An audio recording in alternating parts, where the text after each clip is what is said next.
सब फैसले नहीं होते सिक्के उछाल के, ये दिल का मामला है जरा देखभाल के। मोबाइल के दौर के आशिक को क्या पता कैसे रखते थे कलेजा हम खत में निकाल के। आज इस कार्यक्रम का आगाज कुछ इस तरह से इसलिए हो रहा है कि वजह बहुत खास है। उस वजह को मैं आपको बताऊंगा, लेकिन उससे पहले आपको बता दूं कि आप देखना शुरू कर चुके हैं डिजिटल प्लेटफॉर्म का सबसे शानदार शो न्यूज लैब। आपके साथ मैं हूं घनश्याम उपाध्याय। न्यूज लैब में आज मेरे साथ जो मेहमान हैं उनका परिचय शब्दों में समेटना मेरे लिए थोड़ा मुश्किल होने जा रहा है, क्योंकि वो हिंदी के वरिष्ठतम कवि हैं, वो शिक्षाविद हैं, वो राजनेता हैं, वो पूर्व सांसद हैं और सबसे बड़े खास व्यक्तित्व के धनी हैं। आप उनसे जितना मिलते हैं आपको उतना उनसे और मिलने को मन करता है। या फिर मैं यूं कहूं कि हिंदी साहित्य और भारतीय राजनीति के बीच के सशक्त पुल के तौर पे उन्होंने खुद को प्रतिष्ठित किया है। आज हम बात करेंगे बेहद शानदार व्यक्तित्व के धनी उदय प्रताप सिंह से। शुरुआत करते हैं न्यूज लैब की। तुम होशबंदी के ऊंचे दावे किसी मुनासिब जगह पे करते, ये मैकदा है पॉलिटिक्स भी, ये मैकदा है, यहाँ से कोई कहीं गया बेखबर गया। राजनीति को, धर्म को और पूंजी को, इनको तीनों को अलग अलग काम करना चाहिए। कार्यक्रम के आगाज में आप ही का एक शेर पढ़ने की गुस्ताखी मैंने की थी। मैं चाहता हूँ वो शेर आप ही की जबानी हो तो फिर मजा कुछ और हो। कि मोबाइलों के दौर के आशिक को क्या पता रखते थे कैसे खत्म कलेजा निकाल के, ये कह के नई रोशनी रोएगी एक दिन। अच्छे थे वही लोग पुराने ख्याल के। न मेरा है न तेरा है, ये हिंदुस्तान सबका है। नहीं समझी गई ये बात तो नुकसान सबका है। हजारों रास्ते खोजे गए उस तक पहुंचने के, मगर पहुंचे हुए ये कह गए भगवान सबका है। तो न्यूज लैब की शुरुआत हो चुकी है और मेरे साथ हैं खास मेहमान उदय प्रताप सिंह। सर बहुत बहुत स्वागत आपका। धन्यवाद सर। इंटरव्यू लेने से पहले मन में ये सवाल आ रहा था कि मैं अपनी बातचीत का सिलसिला कहाँ से शुरू करूं। इतनी सारी विधाएं आपने खुद में समेटी हुई हैं तो थोड़ा मुश्किल हो जाता है। उन पे सबसे बात करेंगे, लेकिन पहले बताइए कैसे हैं सर? स्वास्थ्य कैसा है आजकल आपका? स्वास्थ्य तो ठीक है, काम चला हुआ है। 90 साल की उम्र पे जितना स्वास्थ्य ठीक होना चाहिए जी, उसके हिसाब से ठीक है। सर थोड़ा सा आप ही के जीवन के पन्नों को खंगालने की कोशिश करते हैं।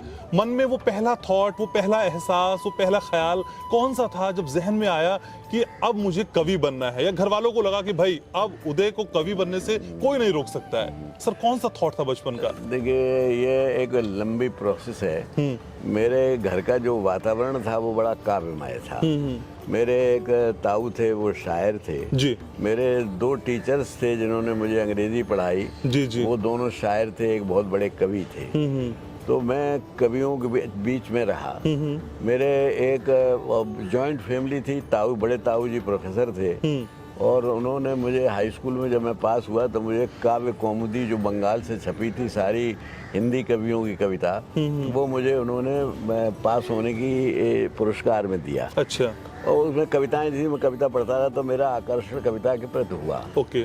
फिर मैंने अपने धीरे धीरे तुकबंदी करना शुरू कर दिया और तुकबंदी करते करते मैं जब थोड़ा हुआ इंटरमीडिएट में आके जब मैं आया तो एक ऐसी घटना घट गई कि जिसने मुझे कवि बनाया। हाँ, मैं उसी घटना पे आना चाह रहा था सर। वो जो ट्रांसलेशन का किस्सा है ना सर आपके जीवन का, जो इंग्लिश टू हिंदी, वो मोड़ बताइए सर मेरे व्यूवर्स को जरा। वो ये था कि हमारे प्रोफेसर थे, प्रोफेसर योगेंद्र पाल साहब, वो खुद बहुत अच्छे शायर थे जी। इंटरनेशनल फिल्म के शायर थे, पाकिस्तान भी जाते थे शायर। तो वो अंग्रेजी पढ़ाते थे। तो उन्होंने एक हमको पैराफ्रेजिंग के लिए ला वैलेडेम्सन्स मर्सी जो किड्स की पोएम थी जी, वो दी।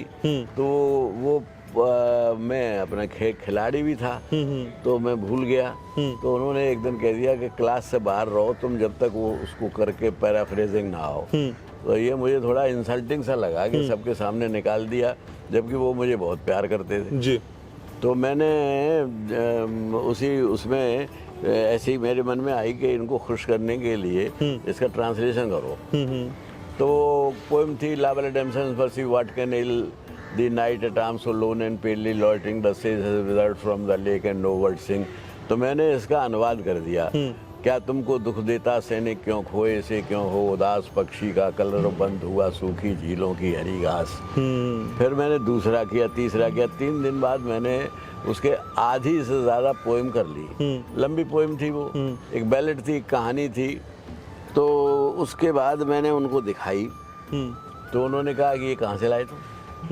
मैंने कहा साहब ये मैंने अपने बनाए। No I don't believe.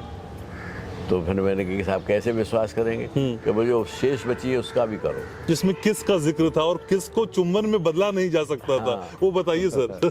तो वो हुआ ये कि यहाँ तक तो हुआ कि उसमें एक ये था कि she met me in the meads full beautiful like a fairy child, her hair was long, her eyes were wild, her foot was light, her eyes were wild. तो मैंने उसका अनुवाद किया। वो मिली मुझे थी खेतों में, परियों के शिशु पाँखें थीं, थे केश बड़े और पद कोमल, बेरहम बहुत ही आँखें थीं। तो जब वो ये मुझे लगा। अब उसमें एक आता था, she brought me fruits of relish sweet and manna dew and in language strange she said I love the true. तो इसका भी मैंने ट्रांसलेशन कर दिया। फिर खाने को ले आई वह अमृत सा मधुआहार बहुत, और कहा अनोखी भाषा में मैं करती तुमको प्यार बहुत। तो एक जगह आगे अटक गया। उसमें ये था कि she brought me to her elfin grot and wept full sore, I shut her wild wild eyes with kisses four. Exactly. अब किसेस फोर का जो मामला था वो हमारे हिंदी में हम कहें कि 4 चुम्बन, तो ये हमारे संस्कारों में नहीं था। तो फिर मैंने उसका क्या, फिर ले जाकर मुझको अपने घर वो बिलख पड़ी आंसू भरकर, मैंने उसके आंसू पोंछे मुख से उसके छू लिए अधर। तो जब मैंने ये उनको सुनाया और उन्होंने पढ़ा तो बड़े ध्यान से, उन्होंने कहा कि दुनिया में मेरे पिताजी से आगे शाम को कहा कि अब कोई लाठी लेके भी खड़ा हो जाए तो रोक नहीं सकता, तो इसको कभी बनने से कोई रोक नहीं सकता। सर अभी आपने संस्कारों की बात की और उन संस्कारों के तहत जिन शब्दों का चयन आपने किया सर, तो वो जो आप जब लिखा करते थे तो मुझे एहसास है कि सिर्फ लिखा नहीं करते थे, वो तहजीब, वो तमीज, वो विनम्रता, वो सादगी, वो तमाम एहसास अब लगता है कि सर वो बचे हैं या कमी खलती है? घनश्याम जी, साहित्य में अगर जीवन मूल्यों की स्थापना नहीं होगी, संस्कारों की स्थापना नहीं होगी, तो कविता नहीं तुकबंदी होगी। बिल्कुल।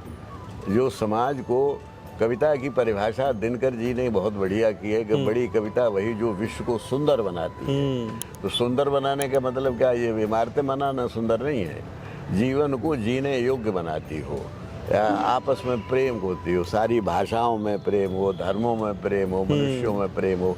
तो मेरी सारी कविताएं जो हैं वो इसी के आसपास घूमती हैं कि समाज को कैसे एक किया जाए।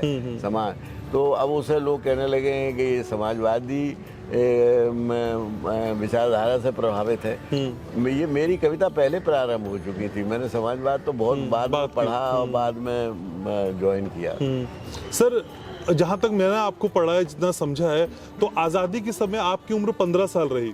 सर 15 साल से और अब जो आज़ादी के बाद देश की स्थिति हम समझते हैं, हम अमृत महोत्सव मना रहे हैं, आज़ादी का अमृत महोत्सव, तो सर कई बार लगता है कि आज़ादी के अमृत महोत्सव में वो चीज़ें क्या विद्यमान हैं या वो बाकी चीज़ें गौड़ हो गई है जो एक आम आदमी से रिलेट करती है? सर आप कैसे देखते हैं इन 75 वर्षों को? देखिए, एक बात मैं आपसे कहूँ कि साहित्यकार का काम जो होता है वो पॉजिटिव होता है, वो सकारात्मक सोच उसका होता है।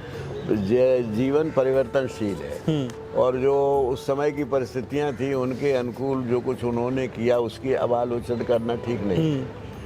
इन 75 साल में जो विकास हुआ, बहुत सी बातें हुई। लोग कहते हैं कि जिन पे साइकिल नहीं थी उन पे मोटरसाइकिल हुई, लोग कहते हैं, लेकिन जिन लोगों ने जो मेरी समझ में जिसकी गांधी जी भी कहते थे कि किसानों का देश है और असली भारत गांव में रहता है, लेकिन गांव की और किसान की दिशा में वो परिवर्तन, वो क्रांति नहीं आई जिसकी कल्पना गांधी जी करने की। गांधी जी और भगत सिंह दोनों समाजवादी थे। गांधी जी और ये कहते थे कि एक साधन भी अच्छा होना चाहिए साध्य के लिए। साध्य था आज़ादी, लेकिन साधन थी अहिंसा। भगत सिंह कहते थे कि हमें साधन की कोई मतलब, हमें तो साध्य चाहिए, आज़ादी चाहिए, चाहे हिंसा से हो चाहे हिंसा से। ये अंतर दोनों में था, लेकिन दोनों में एक बात खास थी कि दोनों ये कहते थे कि आज़ादी के लिए नहीं, आज़ादी व्यवस्था परिवर्तन के लिए। व्यवस्था परिवर्तन के लिए। घनश्याम जी, व्यवस्था परिवर्तन क्या होता है? ये जो समाज में विद्रूपता है, विसंगति है, विषमता है, ऊंच नीच है, गैर बराबरी, इन सबको दूर करने का नाम था व्यवस्था। ये व्यवस्था जो है ये करता तो राजनीतिक है, लेकिन सोचता जो है वो कवि है, दार्शनिक है। इसीलिए यूनान में फिलोसोफर किंग की कल्पना की गई। अच्छा। कि एक वो सोचे भी, लेकिन ये होता नहीं। अक्सर होता है कि सोचता कोई और है और करता कोई और है। जैसे जो चाणक्य ने सोचा वो चंद्रगुप्त ने किया, जो मार्क्स ने सोचा वो लेनिन ने किया, जो गांधी ने सोचा वो सरदार पटेल और नेहरू जी ने किया।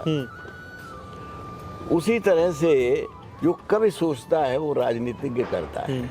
ये मेरा अनुभव है। ठीक है सर, तो जो मौजूदा स्थिति हम फिलहाल देश में देख पा रहे हैं, एक कवि के मन में Uday Pratap Singh as a poet, आप क्या सोचते हैं सर? कुछ सुनाना चाहेंगे? क्योंकि मेरे तमाम दर्शक आपसे बहुत कुछ सुनना चाहते हैं आज।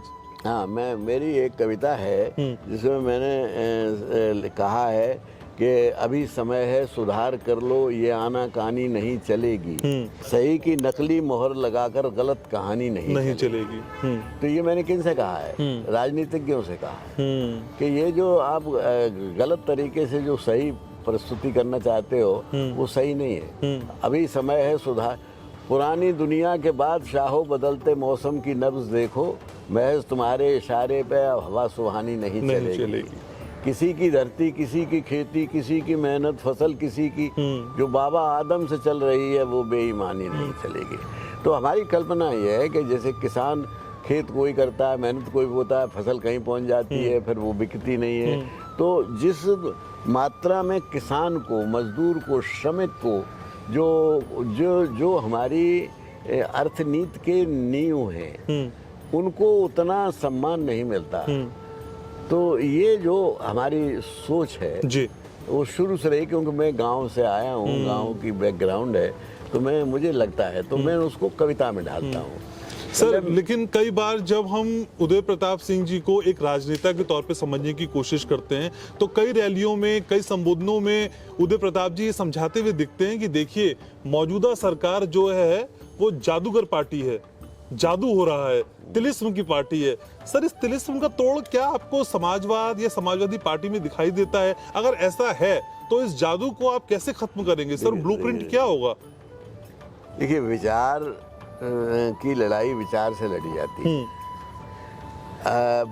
हम ये समझते हैं कि जैसे इन ये जो वर्तमान में जो पार्टी है शासन कर रही है, ये दोहरी बातें करते हैं। अच्छा। एक तो ये है कि ये कहते हैं कि हमें डेमोक्रेसी में विश्वास है, समाजवाद और सेकुलरिज्म में नहीं। कई लोगों ने कहा कि अब समाजवाद आउटडेटेड हो गया है, योगी जी ने भी कहा। पर संविधान का प्रेम्बल तो कुछ और समझाता है सर हमको। मैं I am coming to that. मैं तो वो कहते हैं कि समाजवाद आउटडेटेड हो गया, सेकुलरिज्म में विश्वास नहीं कर रहे, वो अल्पसंख्यकों को एक दूसरे दर्जे का नागरिक सिद्ध करने की कोशिश कर रहे हैं। तो मेरा कहना यह है कि ये या तो वो भ्रमित है स्वयं या हमें भ्रमित कर रहे हैं, क्योंकि सेकुलरिज्म, डेमोक्रेसी और सोशलिज्म ये तीनों एक ही प्रिंसिपल पे बेस्ड हैं, और वो प्रिंसिपल है equality between man and man. Exactly. जिसके हम हमेशा से तरफदार रहे कि there should not be any difference whatsoever between man and man. अब हम और आप बैठे हुए हैं, हमारे आपके रंग में फ़र्क हो सकता है। आप सफ़ेद रंग के थोड़े से हैं, खूबसूरत हैं, मैं बुढ़ा हूँ, थोड़ा सा सांवला हूँ, तो ये हो सकता है। लेकिन हम जब तक आपके सम्मान नहीं करेंगे, आप हमारा नहीं करेंगे। तो मनुष्य को एक दूसरे के प्रति प्रेम रखना चाहिए। अच्छा, ये तो जो लोग ये कहते हैं कि अब सेकुलरिज्म और सोशलिज्म नहीं रहा, social equality is socialism, religious equality is secularism, political equality is democracy. They are interdependent, अन्योन्याश्रित है, एक के बगैर दूसरा नहीं रह सकता। ठीक बात है।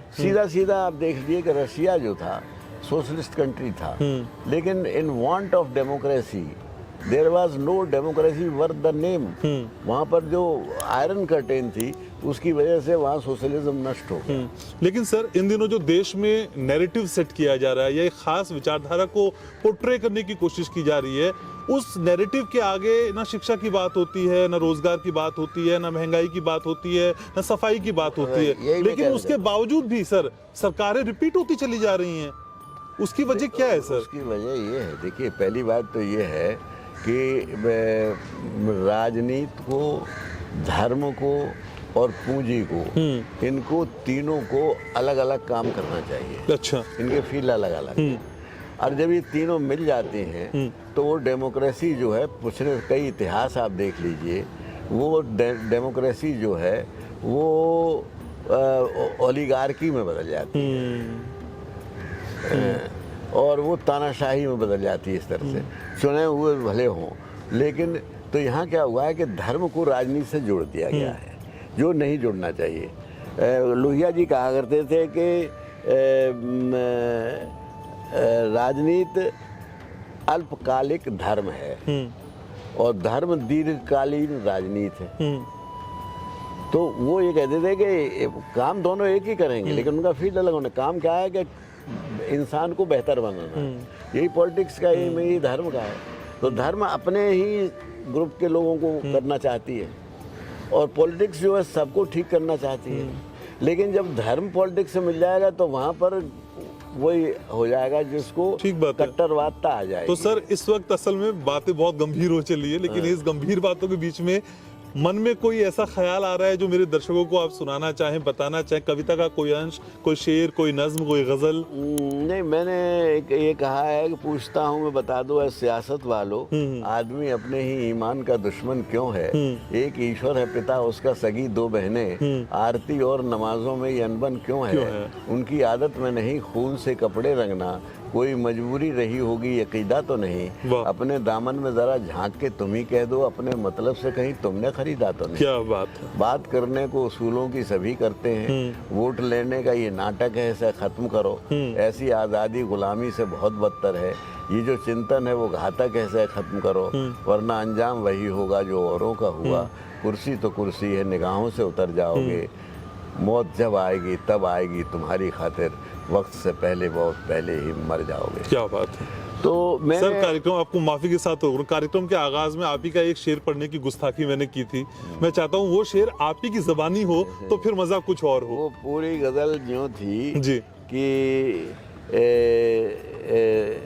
सब फैसले होते नहीं दुनिया में। क्रिकेट खेली जाती, कौन पहले खेलेगा कौन हुआ, बहुत से फैसले होते हैं जो आदमी सोचता है चितपट कर ले, हमें जाना है कि नहीं जाना। तो वो सिक्का उछाल के फैसले करने वाला जो कोई पिक्चर देख रहे थे हम, तो हमने फिर कहा कि सब फैसले होते नहीं, सिक्का उछाल के दिल का मुआमिला है, जरा देखभाल के। अब चूंकि मैं उर्दू का भी आदमी हूँ, हिंदी का भी हूँ, तो उर्दू में जब पढ़ता हूँ तो मुआमिला पढ़ता हूँ, मुआमिला। इसीलिए मैंने कहा मैंने गुस्ताखी करी आपका शेर पढ़ने की। और हिंदी में जब पढ़ते हैं तो अब मुआमिला नहीं समझते हैं लोग, तो ये मामला ये और जोड़ना पड़ता है। लेकिन वो लिखा ये था कि भाई ये दिल का मुआमिला है, जरा देखभाल के। तो उसमें शेर ये था कि मोबाइलों के दौर के आशिक को क्या पता, रखते थे कैसे खत्म कलेजा निकाल। बच्चे चिट्ठी लिखना भूल गए। हमें चिट्ठी पढ़ाई जाती थी कि परम पूजनीय पिताजी सादा चरण स्पर्श आगे, हम कुशल हैं आपकी कुशलता की कामना करते हैं। अब कोई बच्चे से चिट्ठी लिखवा लो आप, एक नहीं बार लिख सकता। तो मैंने ये लिखा था, अब और कितने कितने प्रेम, यानी वो क्या है जो मेघदूत जो लिखा है कालिदास ने, वो क्या है, चिट्ठी तो है अपने प्रेमिका के नाम। तो अब ये मेघदूत नहीं लिखा जाएगा अगर मोबाइल जब से आ गया। अब मेघदूत नहीं लिखा है तो मैंने लिखा कि मोबाइलों के दौर के आशिक को क्या पता, रखते थे कैसे खत्म कलेजा निकाल के। फिर उसमें ये भी लिखा था कि ये कह के नई रोशनी रोएगी एक दिन, अच्छे थे वही लोग पुराने ख्याल के। आजकल तो यह बता दिया आपने नए कवियों को कि नए कवियों में और पुराने कवियों में थोड़ा सा अंतर है, और ये पुराना ख्याल हमेशा आगे रहेगा। तो पहले एक और मैं कविता में बता चुका हूँ। सर बताइए ना। वो ये है कि पुरानी कश्ती को पार लेकर फकत हमारा हुनर गया है, नए खवैये कहीं न समझे नदी का पानी उतर गया है। और मैंने उसमें ये जो कहा है कि तुम होशबंदी के ऊंचे दावे, ये पॉलिटिक्स का जो मुझे अनुभव हुआ हवाले, राजनीति के हवाले से कहता हूँ कि तुम होशबंदी के ऊंचे दावे किसी मुनासिब जगह पे करते, ये मैक़दा है। पॉलिटिक्स भी ये मैक़दा है, यहाँ से कोई कहीं गया बेखबर गया है। और हमने नई पीढ़ी को एक सबक भी दिया है कि हुआ सफ़र में यही तजुर्बा, वो रेल का हो के ज़िंदगी का, अगर मिला भी हसीन मंजर पलक झपकते गुजर गया है। तो आदमी को उसका घमंड नहीं करना चाहिए कि हम MP हैं, हम मिनिस्टर हैं, ये है। वही सर, उसमें मैं आ भी रहा था सर। उदय प्रताप जी अपने को कैसे आंकते हैं? जब अक्स अपना शीशे में देखते हैं तो पहले क्या दिखाई देता है, एक राजनेता या एक कवि? सर ये कोई ऑटो बटन है क्या आप में कि आप अभी राजनेता अभी कवि, कैसे संभाल पाते हैं सर? देखिए, ये एक बहुत सीधी सी बात है। आपने एक कहानी सुनी है कि एक गांव में आग लग गई थी, तो सब लोग भाग गए, एक अंधा रह गया और एक लंगड़ा रह गया। एक के पैर नहीं थे तो भाग नहीं सकता था, एक अंधा नहीं था, देख नहीं था तो भाग नहीं सकता था। तो लंगड़े और अंधे ने समझौता किया कि देख भाई, लंगड़े से कहा अंधे ने कि तू हमारी कंधे पे बैठ जा, अपनी आंखों से देखता चल, मुझे रास्ता पता चल, मैं तुझे बाहर निकाल देता हूँ। दोनों बाहर निकल गए। तो यही संबंध राजनीति का और साहित्य का है। साहित्य के पास आंखें हैं पर साहित्य कर कुछ नहीं सकता। राजनीति के पास पैर हैं पर उसके पास दृष्टि नहीं है। इसीलिए फिलोसोफर किंग की कल्पना जो मैंने शुरू में कही, मैं एक गांव में गया था जब मैं MP था। अच्छा। देखी कि वहाँ चारों तरफ पानी भरा रहता है 6 महीने, और बच्चे स्कूल नहीं जा पाते थे, ये नहीं जा पाते थे। फिर मैं एक दिन गया तो वहाँ औरतों ने कहा कि हम इसी में शौच भी इसी में आधे खड़े होके करते हैं। अच्छा। तो आई स्टार्टेड ऑलमोस्ट वीपिंग। अरे मुझे लगा कि ये तो बहुत दुखदाई है। तो मैंने फिर पूरा हिला दिया गवर्नमेंट को। और चीफ मिनिस्टर से भी बात की, DM से भी बात की, और मैंने उस गांव की हालत बदल दी। उस गांव का नाम था हाजीपुर नेरा। अच्छा। तो उसके मैंने फिर सड़क भी बनवाई, पानी भी निकलवाया पंप से, और वहाँ पर स्कूल भी बनवाया, एक बनवाया। तो ये अगर मैं राजनीति के नहीं होता, अगर केवल कवि होता तो ये मुमकिन नहीं था। लेकिन वो जो दृष्टि जो थी कवि वाली, उससे जो आंसू निकले वो कवि के थे, लेकिन उसको निर्माण में परिवर्तित राजनीतिज्ञ ने किया। तो ये एक दूसरे के पूरक हैं। कवि सपना देखता है, जो मैंने शुरू में ही कहा, राजनीतिज्ञ उसे पूरा करता है। सर यहाँ पे असल में समय का थोड़ी हमारी बात पाबंदी है और फॉर्मेट भी कुछ ऐसा है, लेकिन मैं लालची हो रहा हूँ, थोड़ा सा स्वार्थी हूँ। सर प्रोग्राम को वाइंड अप करूँ उससे पहले सर कुछ सुनना चाहूँगा आपसे। तो मेरी एक कविता है जो बहुत ज़रूरी है, और आप जो पूछ रहे थे कि विचार की लड़ाई विचार से कैसे होती है, तो वो है कि न मेरा है न तेरा है, ये हिंदुस्तान सबका है। नहीं समझी गई ये बात तो नुकसान सबका है। हजारों, ये धर्म क्या है, हजारों रास्ते खोजे गए उस तक पहुंचने के, मगर पहुंचे हुए ये कह गए भगवान सबका है। अब आप देखिए कि मैंने अंग्रेजी में किया, तब मुझे प्रोफेसर ने कहा कि बाइबल पढ़ना बड़ा ज़रूरी है, उसमें रेफरेंसेस बहुत आएंगे लिटरेचर में, हैं। तो मैंने बाइबल पढ़ी। अब मेरी इब्तदा जो हुई थी इस तालीम की, वो उर्दू से हुई, के साथ हुई, हिंदी के साथ उर्दू से भी हुई। तो वो मौलवी साहब जो थे वो हमको हदीस के वो, और या डॉक्टर इकबाल को पढ़ा देते थे, खुद ही को कर बुलंद इतना के हर तकदीर। तो मैंने सारी भाषाएं पढ़ी थी सब, और धर्मों मैंने पढ़े सब। मुझे कुरान भी पढ़ना पड़ा। रामायण मुझे बचपन में रटा दी गई थी, महाभारत की कहानियाँ सुना दी गई थी। तो सब में मुझे एक लगा कि ईश्वर एक है, हर धर्म कहता है वही। बाइबल कहती है गॉड इज वन, रब्बुल आलमीन कुरान का शब्द है, रब सबका है। हम कहते हैं एक ब्रह्म द्वितीय नास्ति। तो फिर जब भगवान एक है, तो मैंने एक छंद लिखा था कि एक जन्मदाता है, विधाता एक सृष्टि का है, इष्ट की अनेकता है, दृष्टि की अनेकता, जैसे एक बिंब के अनेकानेक प्रतिबिंब, चूर चूर दर्पणों के दर्प की विशेषता, माला बीच सूत्र जैसे विश्व बीच सूत्रधार, जड़ जीव जंतु एक तार में सहेजता, भूला हुआ आदमी है ज्ञान के गुमान में, जो जान के अजान बना देख के न देखता। क्या बात है। तो आज असल में उदय प्रताप जी के जीवन की किताब को हम खंगालना चाह रहे थे, लेकिन आज मुझे लगता है सर मैं आधा पृष्ठ भी नहीं खंगाल पाया, मेरी किताब पूरी बाकी है। लेकिन आपने अपनी व्यस्तता के बावजूद हमको समय निकाला, चेतना मंच पे एक्सक्लूसिवली आज सर हमारे पास आए और इतनी बातचीत की। सर बहुत शुक्रिया और ये उम्मीद करते हैं कि आपका आशीर्वाद हम पर यूं ही बरसता रहेगा और आपके सानिध्य में पूरा देश यूं ही चलता रहेगा, क्योंकि इस तरह की पर्सनैलिटी होना हमारे लिए गर्व की बात है। Thank you so much sir. धन्यवाद घनश्याम जी, आपने जो प्रश्न किए वो संक्षेप में हमने उत्तर दिए जी, जबकि हम बहुत उनको बहुत खुश था। ठीक है सर, बहुत शुक्रिया आपने समय निकाला।